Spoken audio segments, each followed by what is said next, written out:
Happy Moon Day Collective. Just checking in, partly to test out this new mic, new wireless mic I got.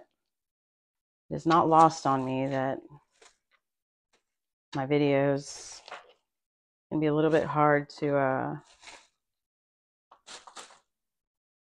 make out what I'm saying with all the background noises. And, you know, I wanted to make sure that I can easily have all these things going on, whether it's the dogs making noise in the background or just my therapeutic background ambiance noises that you often hear. It's a little trick of mine that I implement to get through, I don't know, seasonal depression in some cases, or just, you know, to kind of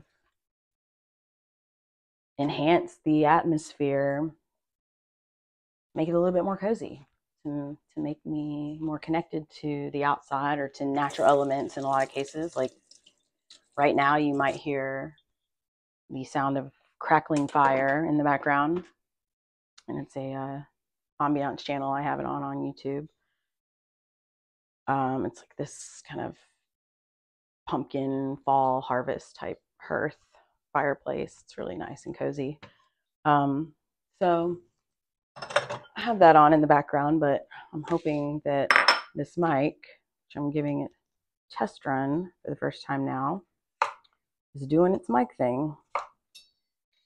But I wanted to check in and share with you this thought I had after attending last night with a friend who, I have to say, is definitely a proper member of the Swiftie Club. She is well more familiar with the song catalog than me. And so I have to say that none of the songs that came on last night at the whole cinema experience were a surprise to her, or the lyrics. And for me, I've heard the more popular ones, the ones that we're all kind of familiar with. But for the vast majority of the song catalog, I have to admit, a lot of the lyrics were new to me. So there's no better time than the big screen cinema experience of the Eras Tour to really sit there and kind of like take in all that is the Swiftie culture. And it was really cool because just the whole concept of kind of accompanying her along, like her own journey of growing up in the spotlight and like growing up, famous for the better part of her adult life, and the lessons and things that have come along with it. It's an archetypal experience. I think that's part of the universal appeal, of course, is you don't have to be a Swiftie, so to speak, and you don't have to have grown up in fame or have to play the guitar and be a singer-songwriter to relate to these things that she is singing about. And I think that's kind of what contributes to her widespread mass appeal. So that being said, I found myself last night listening to these lyrics, and there's this one song, and the lyrics go, you're on your own, kid, you always have been. And that really resonated with me, specifically because my grandfather always called me the kid, up until the day he died when I was 29. I'd talk to him on the phone and be like, hey, kid. He'd send me a card and it would say, to the kid, Christmas gift from him to me, to the kid from Grandpa. It was always the kid. And so it was just, when I heard those lyrics, it's like I heard them in his voice. You're on your own, kid. You always have been. And, here I am in this movie theater trying not to tear up behind my heart-shaped sunglasses that my friend had gotten for us, that are really adorable, by the way. But because it just hit me, I just thought, oh my God, like, it's like I heard his voice. And it got me to revisiting the themes of being on your own and being alone, and how those are often used interchangeably. And I'm not really sure that we should, because, while I can say you're not alone, we're all alone and we're not. I mean, you might not have a physical body with you, and so you think I'm alone, but oftentimes you have a physical body next to you, and you're no more or less alone than somebody who doesn't. And so the song lyric isn't "you're alone, kid, you always have been." It's "you're on your own, kid, you always have been." And that's universal. I think that that's important, because you can be surrounded by people. You can have a loving partnership, kids, a workplace of people that you're with a lot and you vibe great with, community of people, but we are all essentially on our own, in the sense that we have to account for ourselves before we can effectively contribute to the group, right? I mean, we can consult with one another, we can collaborate, but we're on our own when it comes time for taking account for our own individual contributions, our own effect and impact on the group or on the whole. Nobody can do that for you. They can give you all the advice in the world, all the comfort in the world, all the support in the world, financial, emotional, moral, whatever, but you are still on your own in the implementation and taking account for your actual role, your actual contribution. And so I just wanted to visit that concept briefly, because I know it can feel, especially as the holidays approach, that,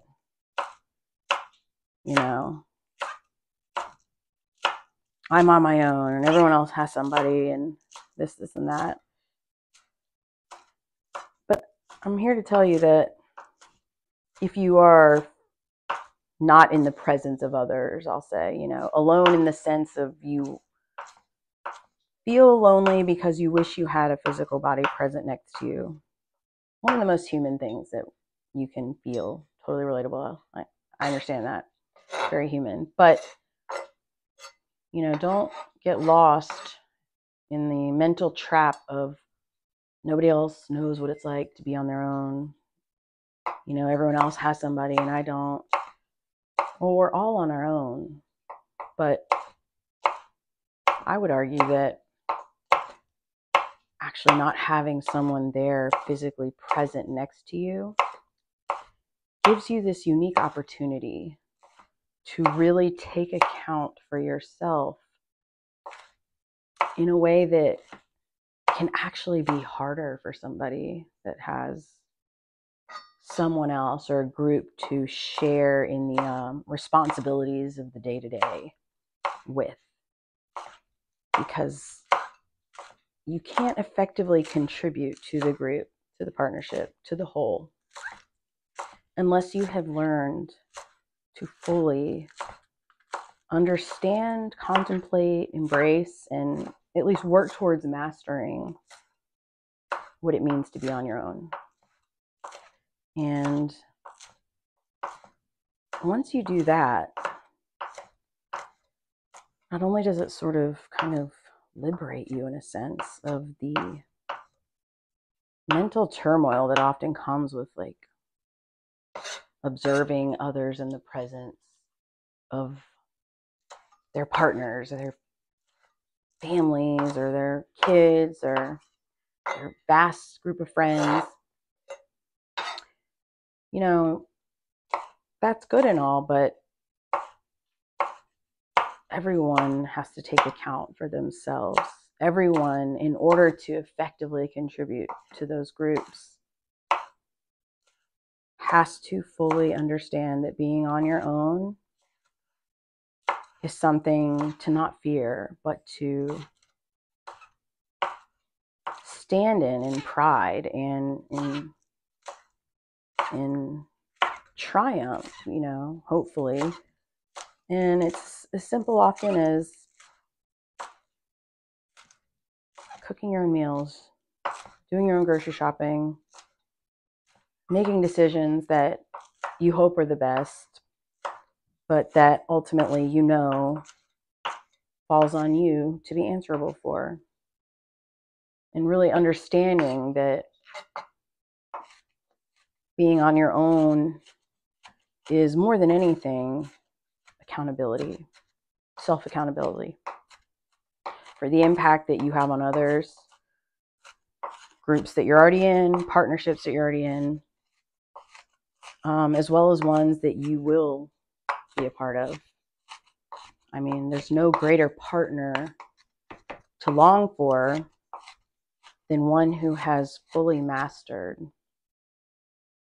being on their own, and one that has fully sat with and contemplated the significance of their own behaviors, the impact of their behaviors and their decisions in the lives of others, right?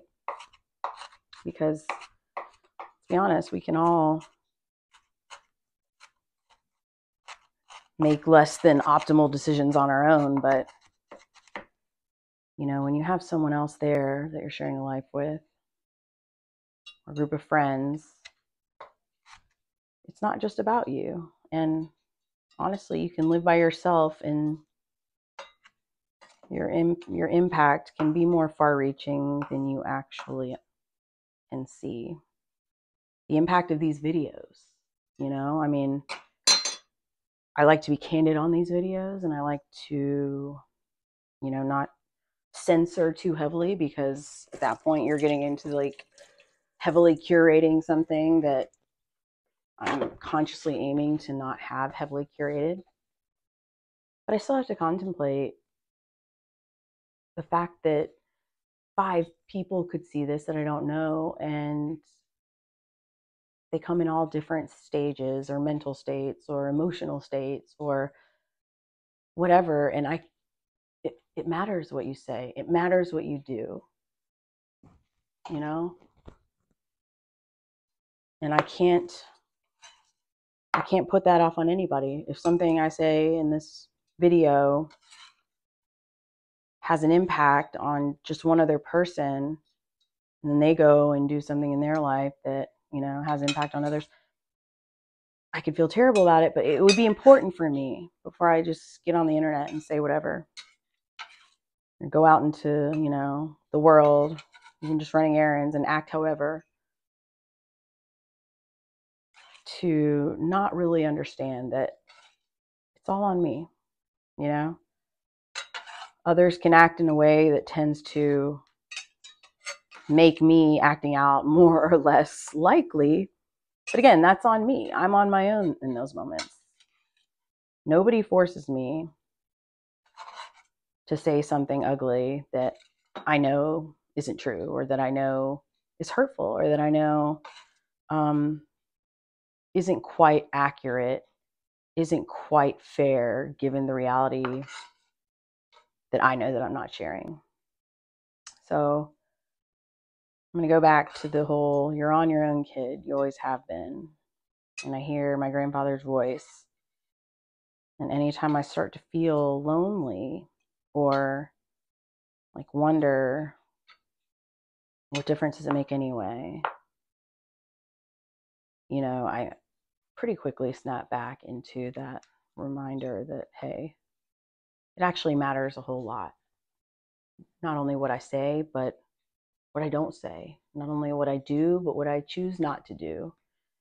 And so when given the choice of just not doing anything and thinking, well, nobody's going to care what I have to share in this moment, and who wants to hear about loneliness or being on their own or this and that. My life experiences taught me that if I care, if I have found myself in stages of life to where I'm looking for sort of one grounded voice to sort of help guide me when I feel lost, and knowing I'm on my own, and wishing my grandfather were still here to kind of give that sage wisdom. Even when he was here on this earth, I still was very aware that I was on my own. I was on my own in making decisions that I hoped, when he found out about them, made him proud. And so him not being here, I'm on my own in the same way, just like you. But you're not alone, because you're here with me in the collective. And I know it's a small community. It's building, and I hope more come and contribute to these discussions. I hope that somebody listening, whenever this video finds you, a year from now even, can share something in the comments about a time to where sometimes it's like a point in life. Often it is kind of marked by the death of somebody close that you really relied on for advice.